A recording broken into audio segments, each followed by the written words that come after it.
Les jeux vidéo ont été souvent pointés du doigt comme étant un motif à risque pour la réussite scolaire, voire pour la société. Troubles de la concentration, addiction, voilà l'image que l'on donne volontiers aux jeux vidéo, mais ce cliché semble aujourd'hui révolu. Gérard a 63 ans et ce n'est pas un sexagénaire comme les autres.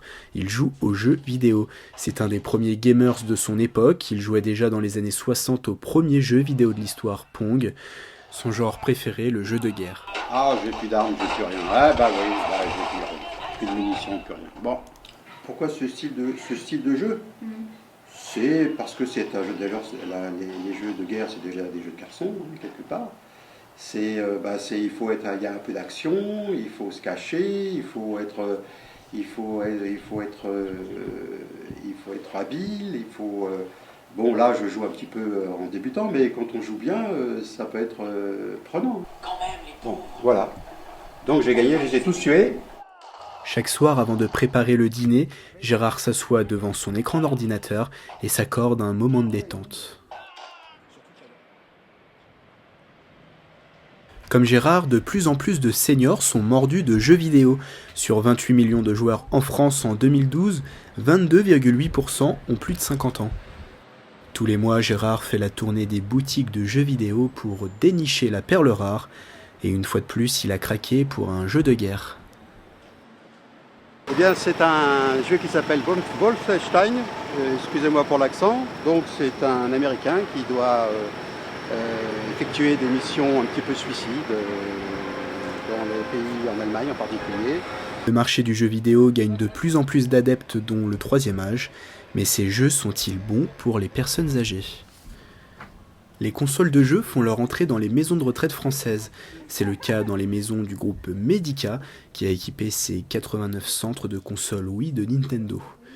L'animateur sur le site de Chancueil invite les pensionnaires à s'amuser et à se dépenser autour de la console chaque mercredi après-midi. Au menu des festivités cet après-midi-là, séance de bowling. Ici, la boule, ça va être, vous allez vous concentrer que sur ce bouton-là, le grand. On fait le balancier du bras en arrière et après on lâche le bouton. Parfait. On va voir le score. Chaque semaine, les élèves du collège voisin viennent se mesurer à ces nouveaux pros de la Wii, un rendez-vous que les pensionnaires ne rateraient pour rien au monde. Mais à quel jeu préfèrent-ils jouer ? Oh, bah, j'aimais le bowling. Je suis une femme, alors la boxe... J'aime bien le bowling. Parce que j'ai été un peu dans le midi et j'avais pris l'habitude de jouer à la pétanque. L'animateur Frédéric Pingès coach les pensionnaires pour qu'ils puissent donner le meilleur d'eux-mêmes. Vous n'avez pas appuyé, vous avez juste à faire le mouvement, comme si vous vous bagarrez avec moi. Ce n'est pas tous les jours. Heureusement pour moi. Parce que là, vous êtes en train de me mettre la pâtée. Hein. C'est pas vrai. C'est arrivé qu'une résidente, en lui mettant le bracelet, elle l'a desserré. Et du coup, en faisant justement le gestuel du lancer pour pouvoir lancer la manette, est partie direction la télé. Il n'y a pas eu de casse, ça s'est très bien fini. Cette séance de jeu permet à chaque pensionnaire de pouvoir sortir de son quotidien.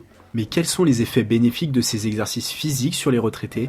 Des études scientifiques sur les bienfaits du jeu vidéo sont menées au STAPS d'Orsay, et d'après les premiers résultats, le jeu vidéo est un modérateur de vieillissement. On a constaté qu'il y avait des bienfaits à la fois physiques, donc une amélioration de la VO2 max, donc les fonctions cardio-respiratoires, une amélioration de la souplesse, de la force, mais surtout là où c'est le plus intéressant, c'est qu'il y a des améliorations cognitives. Donc en fait, de jouer, de se bouger physiquement par les jeux, engendre des améliorations cérébrales au niveau du raisonnement, de l'attention, de la mémoire, toutes les fonctions cognitives principales qui sont très importantes dans la vie de tous les jours et qui sont affectées par le vieillissement.